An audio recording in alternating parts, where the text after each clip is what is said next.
Guest is Senator Thelma Harper, and the issue is the election of 2006 and the Tennessee General Assembly. And of course, we almost said the National Democratic Party, Senator Harper, because we do expect you to talk about Yes. what is going on the national scale. But let's continue our conversation. Well, one of the issues that we have infused a significant amount of money into education, and in our two-year colleges and our four-year colleges, and of course, naturally, tuition goes up, and that it doesn't satisfy all of the expenses that are involved in our students getting an education. In our two-year colleges, we call them community colleges now, and I think you know that there was a mandate that said if students needed remedial help, they had to go to the two-year college to get it rather than four-year college, because that is the assistance that they should have gotten when they were in high school.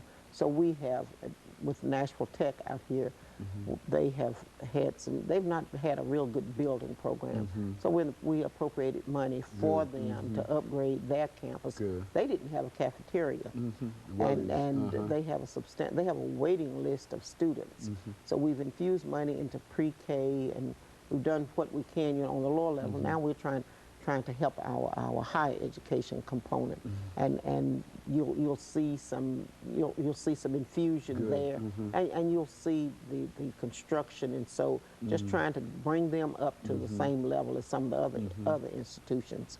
And of course, Vol State, when the tornado hit, they were damaged quite heavily, but they're getting back up and running. And you'll see some things happen at Tennessee State University. And so what we've done is, you know, we have an education committee, but we try to keep a close tab on what's happening in our higher education component. We have our Board of Regents, we have the University of Tennessee, and then we have THEC, Tennessee Higher Education Commission, who oversees much of that.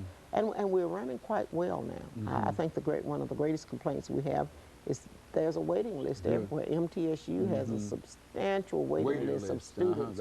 And interesting part is that many of those students come from right here in Nashville. You know, they drive that 45 miles one way every day to MTSU.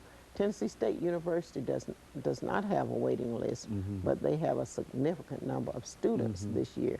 And of course, the new president is working diligently, to, you know, to get everything on board. He's a hard worker, and I think Tennessee State University is competitive.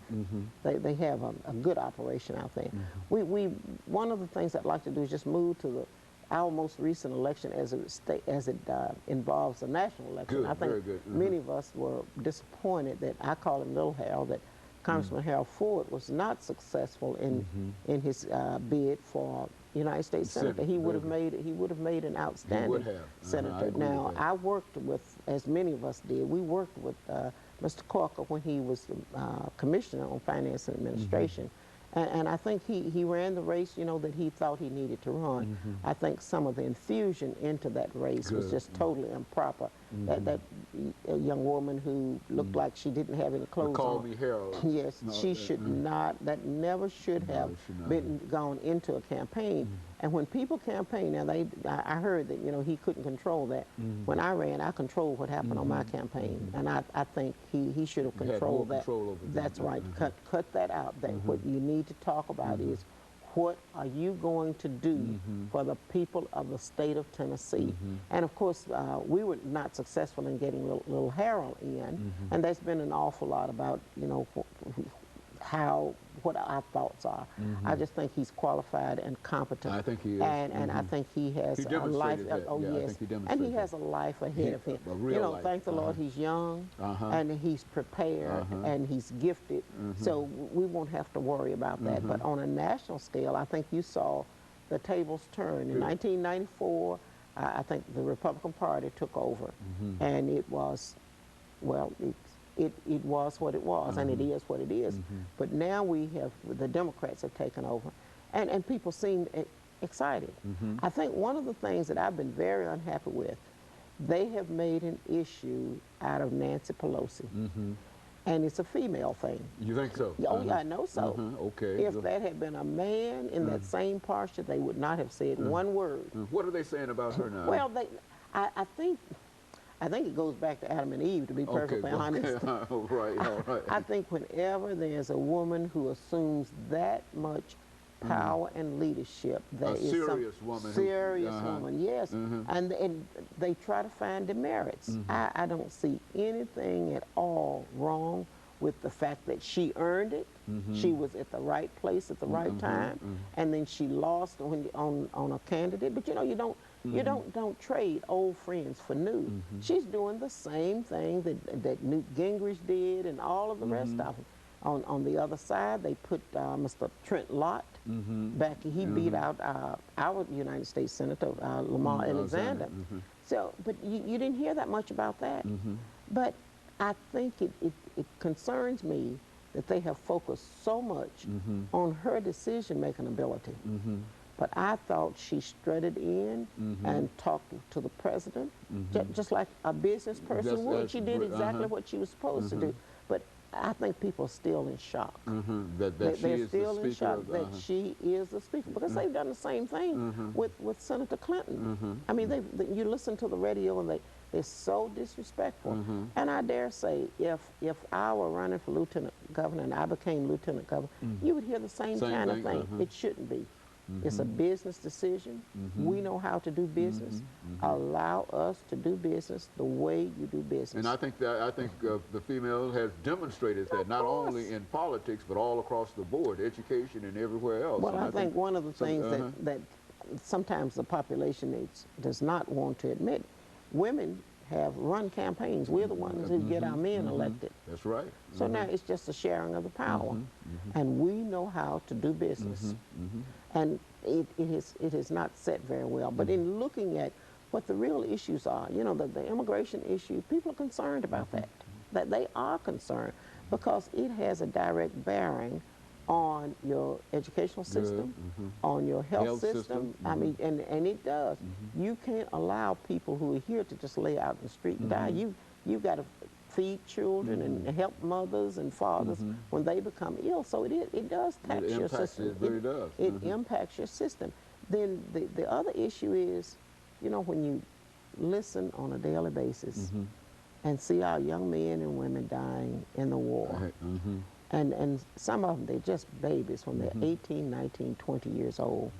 They offer themselves, yes, but that's not the way we intended. We didn't intend for them to come back and like this. No, indeed. And it looks like we're just not going anywhere. You know, there's not a plan.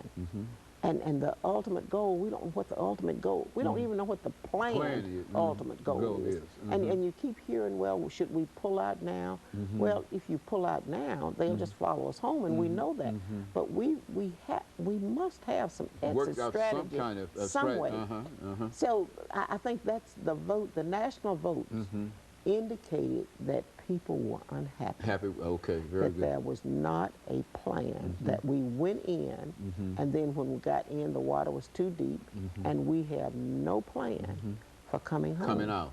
And we've got to find a plan. So what I'm hoping is, I'm hoping that the new change, the new regime, that they will sit down at the table and that they will strategize and they will put something out there that they can vote on and then execute it.